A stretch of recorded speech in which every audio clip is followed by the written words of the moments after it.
ABP 24 news पर वक्त हो गया है फास्ट से भी फास्ट खबरों का। प्रधानमंत्री ने गुजरात के केवड़िया में शीर्ष सैन्य कमांडरों की बैठक को संबोधित किया। ये बैठक स्टैच्यू ऑफ यूनिटी के निकट हुई। किसान आंदोलन के 100 दिन पूरे होने पर कांग्रेस नेता राहुल गांधी ने एक बार फिर केंद्र सरकार को चेतावनी देते हुए कहा, तीनों कानून तो वापस लेने ही होंगे। स्वीडन के पर्यावरण कार्यकर्ता ग्रेटा थनबर्ग के भारत में किसानों के विरोध प्रदर्शन में एकजुटता के विषय पर प्रधानमंत्री और स्वीडन के प्रधानमंत्री के बीच वर्चुअल मीटिंग पर स्वीडन के विदेश मंत्रालय के प्रवक्ता ने कहा, ग्रेटा से संबंधित विषय भारत और ईरान के बीच द्विपक्षीय मुद्दा नहीं है। सुप्रीम कोर्ट ने ट्रांसजेंडर महिला सेक्स वर्कर्स के रक्तदान की पाबंदी पर केंद्र सरकार को नोटिस भेजकर जवाब मांगा है। कोर्ट ने इस मामले पर सुनवाई कर रहा है। सुप्रीम कोर्ट के चीफ जस्टिस एस.ए. बोबड़े की अध्यक्षता में इलाहाबाद हाई कोर्ट के 10 अतिरिक्त न्यायाधीशों को स्थायी न्यायाधीश के रूप में नियुक्त करने के प्रस्ताव को मंजूरी मिल गई है। बिहार के मुंगेर में दो पक्षों के बीच जमीन विवाद को लेकर 2 घंटे तक ताबड़तोड़ फायरिंग के चलते 2 लोगों की मौत हो गई, जिसके बाद भी दोनों पक्ष में दुश्मनी की आग नहीं बुझी है। बिहार के छपरा इंजीनियर कॉलेज में आधी रात में लाइट बंद करके जूनियर और सीनियर बैच के छात्रों में आपस में लाठी डंडे से पिटाई की। हॉस्टल में उग्र छात्रों द्वारा तोड़फोड़ भी की गई। जयपुर में हेड कांस्टेबल के बेटे ने फिल्मी स्टाइल में हवा में पिस्टल लहराते हुए पहले तो लड़की के माता पिता के साथ मारपीट की और फिर लड़की को जीप में बैठाकर ले गया। लड़के की गिरफ्तारी और लड़की की तलाश के लिए पुलिस टीम गठित की गई है।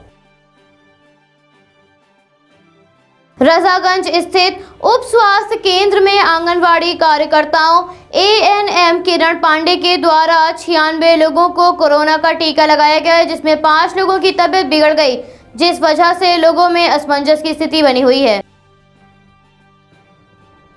मध्य प्रदेश के राजगढ़ जिला कोर्ट में एक रेप के आरोपी को आजीवन कारावास की सजा सुनाई गई, जिसको सुनते ही वो कोर्ट के मुंशी को धक्का देकर वहां से फरार हो गया। पुलिसकर्मी अपराधी की तलाश कर रहे हैं।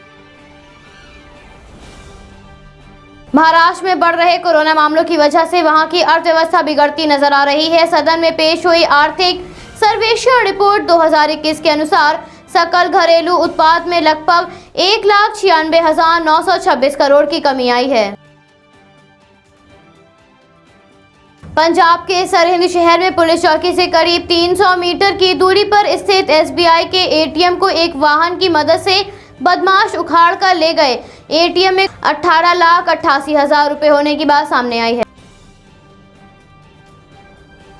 चंडीगढ़ से दिल्ली और गुरुग्राम जाने वाले यात्रियों के लिए खुशखबरी। 8 मार्च से एक बार फिर से इन रास्तों पर वॉल्वो बसों का संचालन शुरू किया जाएगा।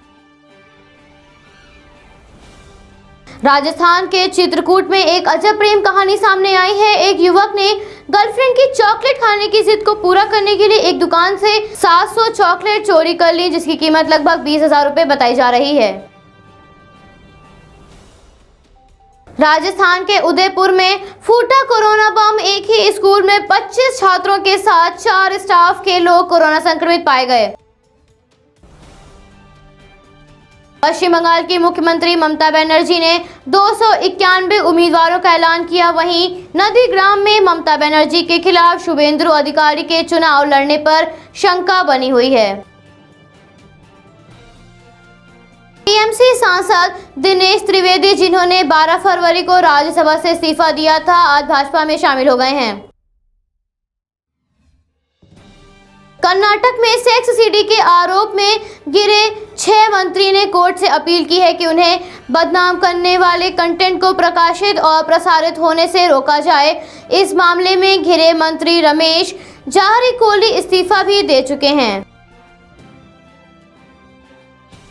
उड़ीसा के सोनपुर में शादी समारोह का खुशी का माहौल मातम में बदल गया। विदाई के दौरान दुल्हन इतना रोई कि दिल का दौरा पड़ने की वजह से उसकी मौत हो गई। तिब्बती धर्मगुरु दलाई लामा ने करीब 1.25 साल बाद अपने घर से बाहर निकलकर कोरोना वैक्सीन की पहली डोज ली। देश में कोरोना मामलों की बढ़ती गति को देखते हुए महाराष्ट्र, तमिलनाडु, केरल, तेलंगाना और कर्नाटक से आने वाले यात्रियों पर कई तरह के प्रतिबंध लगाए गए हैं, जिसके कि इन राज्यों में आने वाले लोगों को कोरोना जांच रिपोर्ट साथ लेनी होगी। देश में कोरोना वैक्सीन के टीकाकरण में लगातार तेजी देखने को मिल रही है। ऐसे में पहली बार 24 घंटों में 14 लाख लोगों को टीका लगाया गया और अब तक करीब 2 करोड़ लोगों को टीका लगाया जा चुका है। अनुराग कश्यप और तापसी पन्नू के घर पर पड़े आयकर छापों को लेकर वित्त मंत्री निर्मला सीतारमण ने कहा, इन लोगों पर 2013 में भी ऐसी ही कार्रवाई हुई थी, लेकिन तब किसी ने इस मुद्दे पर कुछ नहीं कहा। उन्होंने कहा, जब भाजपा सरकार के कार्यकाल में ऐसी कार्रवाई की जाती है तो उस पर सवाल खड़े किए जाते हैं। मोदी सरकार ने जनता की सुरक्षा के लिए बड़ा कदम उठाया है। सड़क और परिवहन मंत्रालय ने 1 अप्रैल के बाद बनने वाली नई कार में एयरबैग अनिवार्य कर दिया है। नए नियम के मुताबिक पुरानी कार जिसमें अभी एयरबैग नहीं लगा हुआ है, उन्हें भी 31 अगस्त से पहले एयरबैग लगवाने ही होंगे। सैन्य शासन के आदेश के बाद भारत म्यांमार सीमा पर गश्त बढ़ा दी गई है। ये कदम म्यांमार के कुछ पुलिस अधिकारियों के भारत में आने के बाद उठाया गया है। Bureau report, FB24 news, Lucknow.